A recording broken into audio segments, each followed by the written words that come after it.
ಎಲ್ಲರಿಗೂ ನಮಸ್ತೆ ಫ್ರೆಂಡ್ಸ್. ಇಂದಿನ ಪ್ರಚಲಿತ ವಿದ್ಯಮಾನಗಳ ಮಾಹಿತಿಗಳನ್ನು ನೋಡುವ ಮೊದಲನೆಯ ಪ್ರಶ್ನೆ. ಇತ್ತೀಚೆಗೆ ಭಾರತ ಸರ್ಕಾರವು ಯುನೆಸ್ಕೋ ವಿಶ್ವ ಪರಂಪರೆಯ ತಾಣದ ಮಾನ್ಯತೆಗಾಗಿ ಮೇಘಾಲಯದ ಯಾವ ವಿಶಿಷ್ಟ ನೈಸರ್ಗಿಕ ರಚನೆಯನ್ನು ನಾಮನಿರ್ದೇಶನ ಮಾಡಿದೆ? ಉತ್ತರ option B, living root bridge ಅನ್ನು. ಇದರ ಬಗ್ಗೆ ಮಾಹಿತಿಯು, ಮೇಘಾಲಯದ ಘಾಸಿ ಮತ್ತು ಜೈಂತಿಯಾ ಬೆಟ್ಟಗಳಲ್ಲಿ ಕಂಡುಬರುವ ವಿಶಿಷ್ಟವಾದ ಲಿವಿಂಗ್ ರೂಟ್ ಬ್ರಿಡ್ಜಸ್ ಅನ್ನು ಯುನೆಸ್ಕೋ ವಿಶ್ವ ಪರಂಪರೆಯ ಪಟ್ಟಿಗೆ ಸೇರಿಸಲು ಭಾರತವು ಅಧಿಕೃತವಾಗಿ ಪ್ರಸ್ತಾವನೆಯನ್ನು ಸಲ್ಲಿಸಿರುತ್ತದೆ.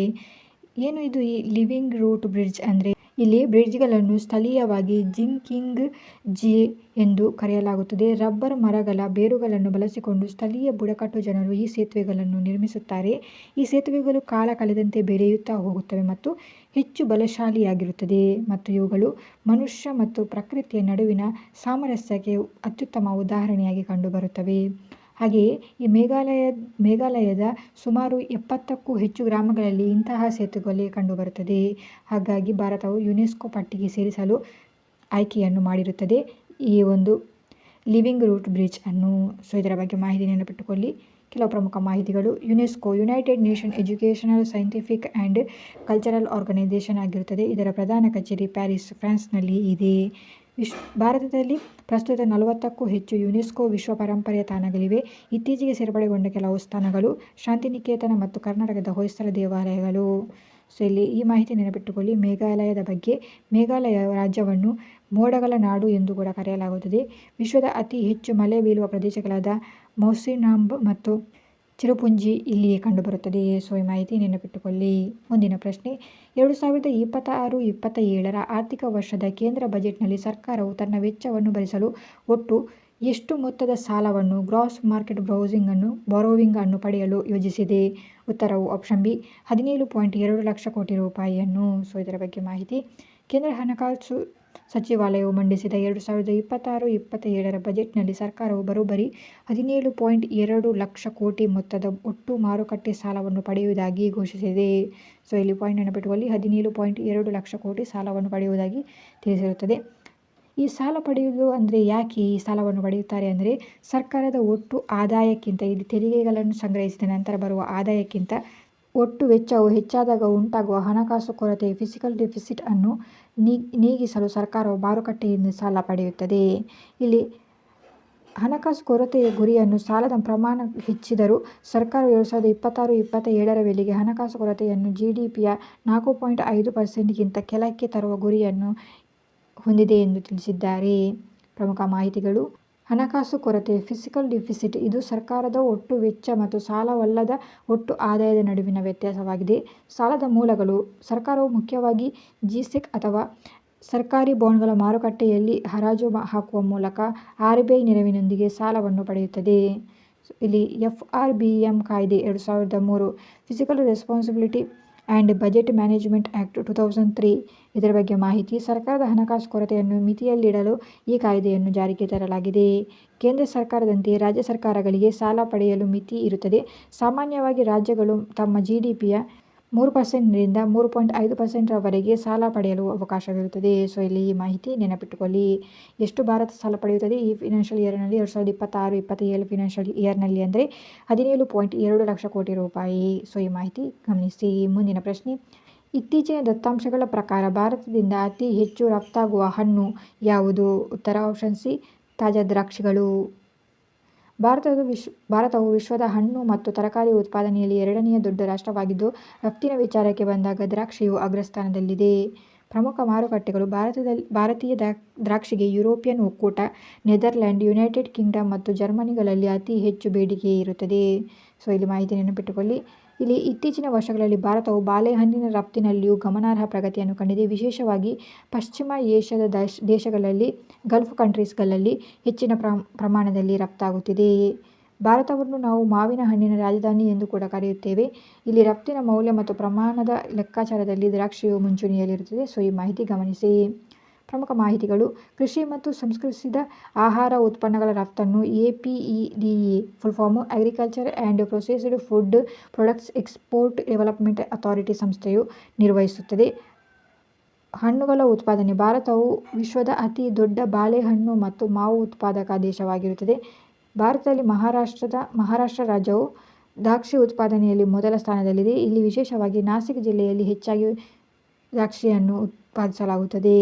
ಪ್ರಮುಖ ರಫ್ತು ಮಾಡುವ ಹಣ್ಣುಗಳ ಪಟ್ಟಿ: ದ್ರಾಕ್ಷಿ ಮೊದಲನೆಯ ಸ್ಥಾನದಲ್ಲಿದೆ, ಮಾವು ಎರಡನೆಯ ಸ್ಥಾನದಲ್ಲಿದೆ, ಬಾಳೆಹಣ್ಣು ಮೂರನೇ ಸ್ಥಾನದಲ್ಲಿದೆ ಮತ್ತು ನಾಲ್ಕನೇ ಸ್ಥಾನದಲ್ಲಿ ದಾಳಿಂಬೆ ಇದನ್ನು ಕೂಡ ಹೆಚ್ಚಾಗಿ ರಫ್ತು ಮಾಡಲಾಗುತ್ತದೆ. ಸೊ ಈ ಮಾಹಿತಿ ನೆನಪಿಟ್ಟುಕೊಳ್ಳಿ. ಮುಂದಿನ ಪ್ರಶ್ನೆ: ತಮ್ಮ 90ನೇ ವಯಸ್ಸಿನಲ್ಲಿ ಇನ್ನರ್ ವರ್ಲ್ಡ್ ಆಲ್ಬಮ್ಗಾಗಿ ಪ್ರತಿಷ್ಠಿತ ಗ್ರಾಮಿ ಪ್ರಶಸ್ತಿಯನ್ನು ಮುಡಿಗೇರಿಸಿಕೊಂಡ ವಿಶ್ವದ ಪ್ರಸಿದ್ಧ ಆಧ್ಯಾತ್ಮಿಕ ನಾಯಕ ಯಾರು? ಉತ್ತರ ಆಪ್ಷನ್ ಸಿ 14ನೇ ದಲೈ ಲಾಮಾ ಅವರು.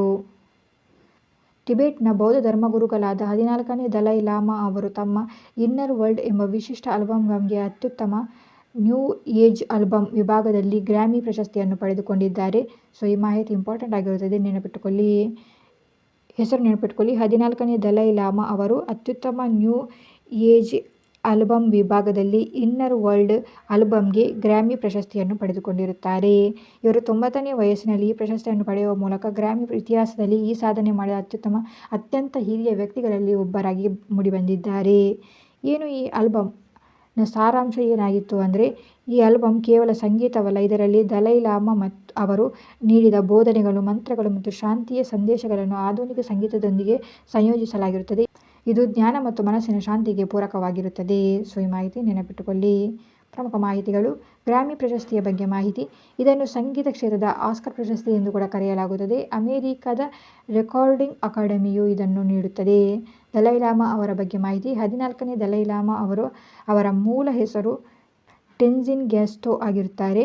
ಇವರಿಗೆ 1989ರಲ್ಲಿ ನೊಬೆಲ್ ಶಾಂತಿ ಪ್ರಶಸ್ತಿಯನ್ನು ಕೂಡ ನೀಡಲಾಗಿತ್ತು. ಸೊ ನೆನಪಿಟ್ಟುಕೊಳ್ಳಿ, ಈ ಮಾಹಿತಿ ಕೂಡ ನೆನಪಿಟ್ಟುಕೊಳ್ಳಿ. ಧರ್ಮಶಾಲಾದ ಬಗ್ಗೆ ಮಾಹಿತಿ. 1959ರಿಂದ ಇವರು ಭಾರತದ ಹಿಮಾಚಲ ಪ್ರದೇಶದ ಧರ್ಮಶಾಲಾದಲ್ಲಿ ವಾಸಿಸುತ್ತಿದ್ದಾರೆ. ಕರ್ನಾಟಕಕ್ಕೆ ಸಂಬಂಧಪಟ್ಟ ಒಂದು ಮಾಹಿತಿ.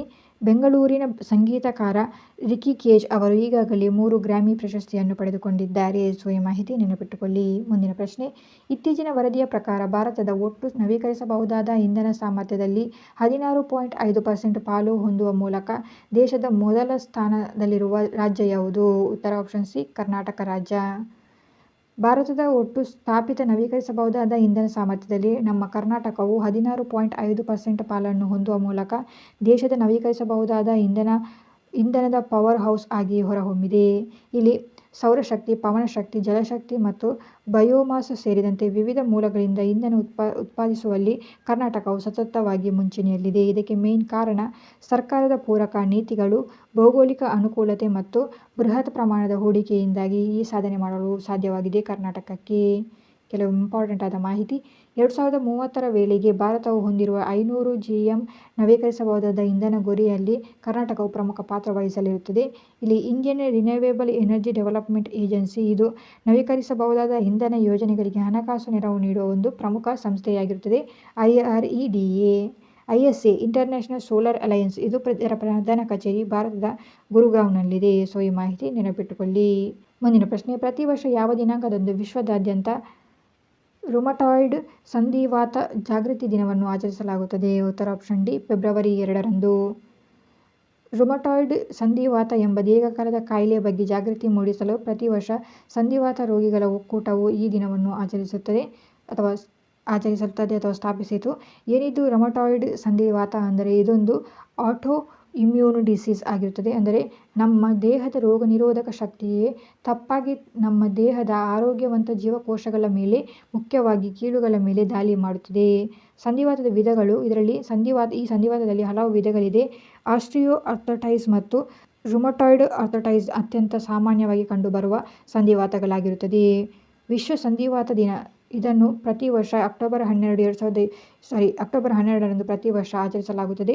ವಿಶ್ವ ಸಂಧಿವಾತ ದಿನ ವರ್ಲ್ಡ್ ಆರ್ಥರೈಟಿಸ್ ಡೇಯನ್ನು ಪ್ರತಿ ವರ್ಷ ಅಕ್ಟೋಬರ್ 12ರಂದು ಆಚರಿಸಲಾಗುತ್ತದೆ. ಇದು ರುಮಟಾಯ್ಡ್ ಸಂಧಿವಾತ ದಿನಕ್ಕಿಂತ ಭಿನ್ನವಾಗಿರುತ್ತದೆ. ಸೊ ಈ ಮಾಹಿತಿ ನೆನಪಿಟ್ಟುಕೊಳ್ಳಿ. ಮುಂದಿನ ಪ್ರಶ್ನೆ: ಬ್ರ್ಯಾಂಡ್ ಫೈನಾನ್ಸ್ ಬಿಡುಗಡೆ ಮಾಡಿದ ಜಾಗತಿಕ ಸಾಫ್ಟ್ ಪವರ್ ಇಂಡೆಕ್ಸ್ 2026ರ ವರದಿಯಲ್ಲಿ ಸತತವಾಗಿ ಮೊದಲ ಸ್ಥಾನವನ್ನು ಕಾಯ್ದುಕೊಂಡ ದೇಶ ಯಾವುದು?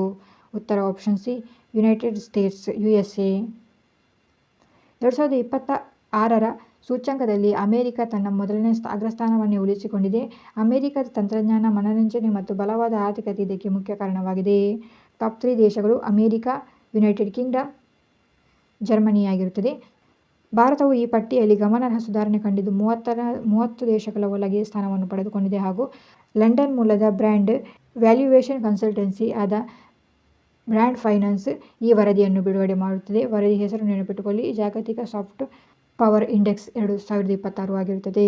ಮುಂದಿನ ಪ್ರಶ್ನೆ, ಭಾರತೀಯ ವಾಯುಪಡೆಯ ಶಿಲಾಂಗ್ ಮೂಲದ ಪೂರ್ವ ವಾಯು ಕಮಾಂಡ್ನ ನೂತನ air officer command in chief ಆಗಿ ಇತ್ತೀಚೆಗೆ ಯಾರು ಅಧಿಕಾರ ವಹಿಸಿಕೊಂಡಿದ್ದಾರೆ?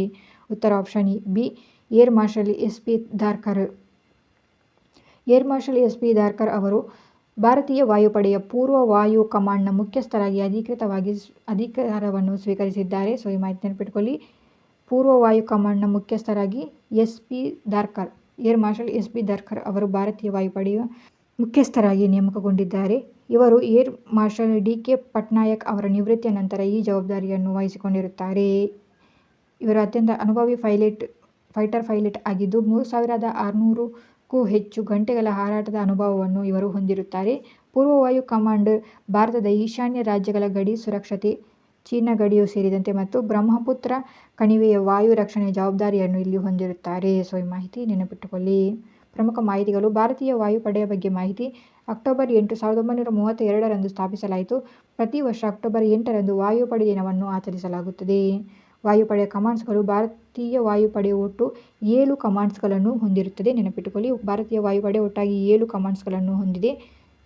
ಪೂರ್ವ ವಾಯು ಕಮಾಂಡ್ ಇದರ ಪ್ರಧಾನ ಕಚೇರಿ ಮೇಘಾಲಯದ ಶಿಲಾಂಗ್ ನಲ್ಲಿರುತ್ತದೆ. ವಾಯುಪಡೆಯ ಮುಖ್ಯಸ್ಥರು, ಪ್ರಸ್ತುತ ಭಾರತೀಯ ವಾಯುಪಡೆಯ ಮುಖ್ಯಸ್ಥರು air chief marshal Amar Preet Singh ಆಗಿರುತ್ತಾರೆ. ಈ ಮಾಹಿತಿ ಕೂಡ ನೆನಪಿಟ್ಟುಕೊಳ್ಳಿ. ಭಾರತೀಯ ವಾಯುಪಡೆಯ ಏಕೈಕ ತರಬೇತಿ ಕಮಾಂಡ್ನ ಪ್ರಧಾನ ಕಚೇರಿ ಕರ್ನಾಟಕದ ಬೆಂಗಳೂರಿನ ಹೆಬ್ಬಾಳದಲ್ಲಿದೆ. ಸೊ ಈ ಮಾಹಿತಿ ಗಮನಿಸಿ. ಮುಂದಿನ ಪ್ರಶ್ನೆ, 16ನೇ ಹಣಕಾಸು ಆಯೋಗವು ಕೇಂದ್ರದ ತೆರಿಗೆ ಆದಾಯದಲ್ಲಿ ರಾಜ್ಯಗಳಿಗೆ ಎಷ್ಟು ಪ್ರತಿಶತ ಪಾಲನ್ನು ಮುಂದುವರಿಸಲು ಶಿಫಾರಸು ನೀಡಿದೆ ಅಥವಾ ಮಾಡಿದೆ? ಉತ್ತರವು ಆಪ್ಷನ್ ಬಿ, 41%. 16ನೇ ಹಣಕಾಸು ಆಯೋಗವು ಕೇಂದ್ರದ ವಿಭಜಿಸಬಹುದಾದ ತೆರಿಗೆ ಪೂಲ್ನಿಂದ ರಾಜ್ಯಗಳಿಗೆ 41% ಪಾಲನ್ನು ನೀಡುವ ಪ್ರಸ್ತುತ ವ್ಯವಸ್ಥೆಯನ್ನು ಮುಂದುವರಿಸಲು ನಿರ್ಧರಿಸಿದೆ. ಇದರಲ್ಲಿ 14ನೇ ಆಯೋಗವು ಈ ಪಾಲನ್ನು 32%ರಿಂದ 42%ಗೆ ಏರಿಸಿತ್ತು. ಆದರೆ 15ನೇ ಆಯೋಗವು ಜಮ್ಮು ಮತ್ತು ಕಾಶ್ಮೀರ ರಾಜ್ಯವು ಕೇಂದ್ರಾಡಳಿತ ಪ್ರದೇಶವಾಗಿ ಬಲವಾದ ಕಾರಣ ಆ 1% ಅನ್ನು ಕೇಂದ್ರದ ಬಳಿಯೇ ಉಳಿಸಿಕೊಂಡು ರಾಜ್ಯಗಳ ಪಾಲನ್ನು 41%ಗೆ ನಿಗದಿಪಡಿಸಿರುತ್ತದೆ. 16ನೇ ಆಯೋಗವು ಈಗ ಅದೇ ಪ್ರಮಾಣವನ್ನು ಕಾಯ್ದುಕೊಂಡಿದೆ, 41%ಗೆ. ಸೊ ಈ ಮಾಹಿತಿ ನೆನಪಿಟ್ಟುಕೊಳ್ಳಿ. ಪ್ರಮುಖ ಮಾಹಿತಿಗಳು, ಹಣಕಾಸು ಆಯೋಗ ಭಾರತ ಸಂವಿಧಾನದ 120ನೇ ವಿಧಿಯ ಅಡಿಯಲ್ಲಿ ರಾಷ್ಟ್ರಪತಿಗಳು ಪ್ರತಿ 5 ವರ್ಷಕ್ಕೊಮ್ಮೆ ಹಣಕಾಸು ಆಯೋಗವನ್ನು ನೇಮಿಸುತ್ತಾರೆ. ಇದರಲ್ಲಿ 16ನೇ ಹಣಕಾಸು ಆಯೋಗದ ಅಧ್ಯಕ್ಷರು ಅರವಿಂದ್ ಪನಗರಿಯಾ ಆಗಿರುತ್ತಾರೆ. ಇವರು ನೀತಿ ಆಯೋಗದ ಮೊದಲ ಉಪಾಧ್ಯಕ್ಷರು ಕೂಡ ಆಗಿದ್ದಾರೆ. ಇಲ್ಲಿ ಕೇಂದ್ರ ಮತ್ತು ರಾಜ್ಯಗಳ ನಡುವೆ ತೆರಿಗೆ ಹಂಚಿಕೆ ಮತ್ತು ರಾಜ್ಯಗಳಿಗೆ ನೀಡುವ ಸಹಾಯಧನದ ಗ್ರ್ಯಾಂಟ್ ಇನ್ ಏಡ್ಸ್ ಬಗ್ಗೆ ಶಿಫಾರಸು ಮಾಡುವುದು ಇದರ ಮೇನ್ ಕಾರ್ಯ ಆಗಿರುತ್ತದೆ. ಕೇಂದ್ರಕ್ಕೆ ಅತಿ ಹೆಚ್ಚು ತೆರಿಗೆ ಪಾವತಿಸುವ ರಾಜ್ಯಗಳಲ್ಲಿ ಕರ್ನಾಟಕ 2ನೇ ಸ್ಥಾನವನ್ನು ಪಡೆದುಕೊಂಡಿದೆ. ಸೊ ಈ ಮಾಹಿತಿ ಕೂಡ ನೆನಪಿಟ್ಟುಕೊಳ್ಳಿ. ಸೊ ಇದಾಗಿತ್ತು ಇವತ್ತಿನ ಕರೆಂಟ್ ಅಫೇರ್ಸ್. ಪ್ರತಿದಿನದ ಕರೆಂಟ್ ಅಫೇರ್ಸ್ಗಳಿಗಾಗಿ ನಮ್ಮ ಚಾನಲನ್ನು ಸಬ್ಸ್ಕ್ರೈಬ್ ಮಾಡ್ಕೊಳ್ಳಿ ಮತ್ತು ಈ ವಿಡಿಯೋ ನಿಮಗೆ ಇನ್ಫಾರ್ಮೇಟಿವ್ ಆದರೆ ಲೈಕ್ ಮಾಡಿ. Thank you.